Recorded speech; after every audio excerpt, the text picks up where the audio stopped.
this is Carolyn from All Things Effie, and I'm here to show you how to make your AK-1 into a loop pile gun. This is actually the easiest way of doing loop pile if you do not have a AK-2. Even the Duo is a lot more difficult to swap from cut to loop than this method. You can also use this method on the Duo as well, instead of swapping out the scissors for the loop head. So let's just go through it, because I think I've done this before, but I haven't always shown you guys how to go back to cut pile, I don't think.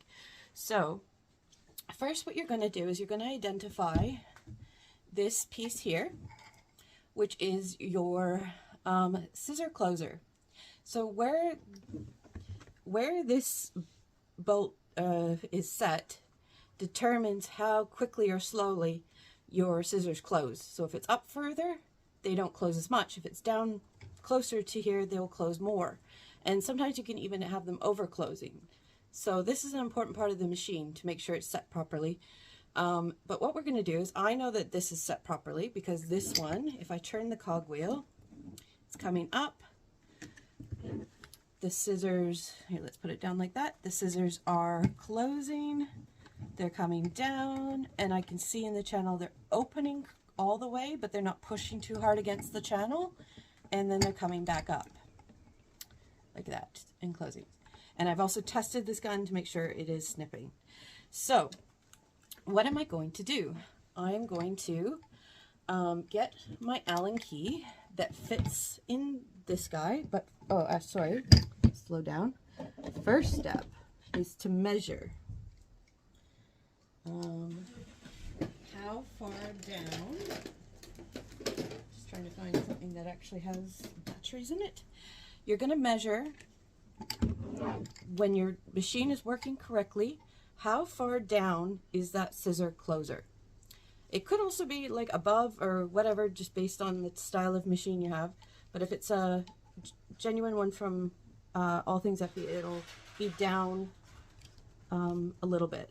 So what I'm going to do is I'm taking a measurement, a depth measurement, using these digital calipers to see how far down that scissor closer is sitting. So how far down from this part here is it sitting? And it's sitting 3.9 millimeters, whoops, down from the top of this piece here. I don't even know what to call it. So I'm going to make a note of that so that I have a rough guess of where to put it back to when I want to go back to cut pile. And then I'm going to find my Allen key. This is why the spare parts that you get with your gun are so important. I'm going to grab my Allen key that comes with my gun. Oh, not that one. Jeez. Getting myself confused. This guy. I'm going to grab this guy, and if you just watch, I'm just going to loosen this,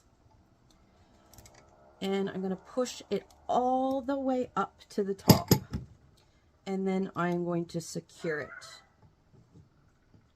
Okay? Now, when I turn the cogwheel, you'll see that the scissors come out, but they don't close. They make this lovely V shape, and that acts as a loop pile head. Okay? So then, if I want to go back, what I'm going to do, I'm not going to demo this because I've demoed it a few times using the actually, maybe I'll demo it after, but I'm just going to show you how to go back first. So now that I've moved it all the way up, it's working as a loop pile gun, if I were to demo it right now. But now I'm going to set it back. So what I'm going to do is I'm going to loosen that, and I'm just going to kind of secure it in sort of a place.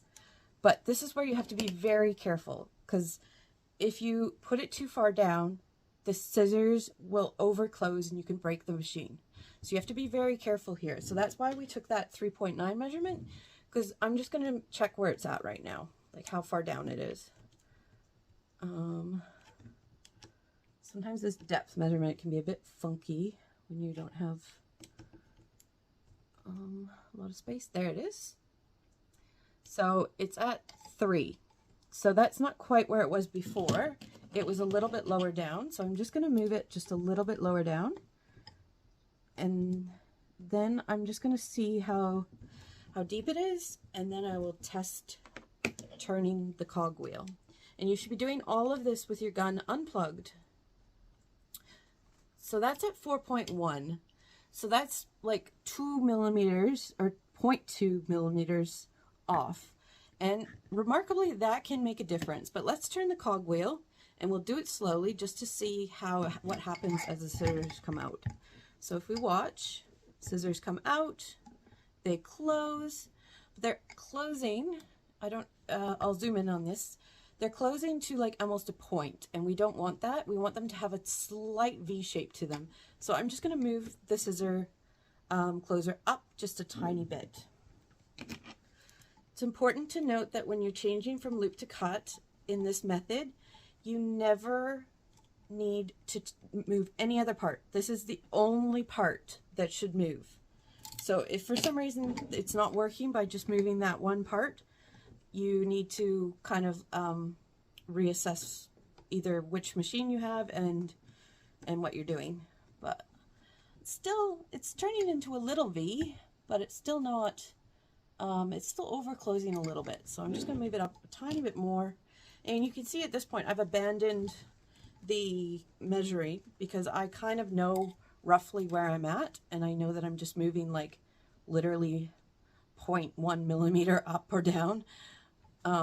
Which is a very small amount. So that guide is just to kind of get you in the right position, and then you have to just slowly turn the wheel to make sure it's doing what you like.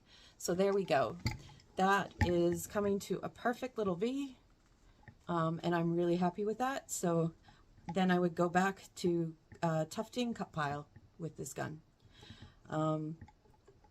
So yeah, that is how to change your AK1, your genuine AK1 from All Things Effie, from cut pile to loop pile, and use it as a 2-in-1 tufting machine.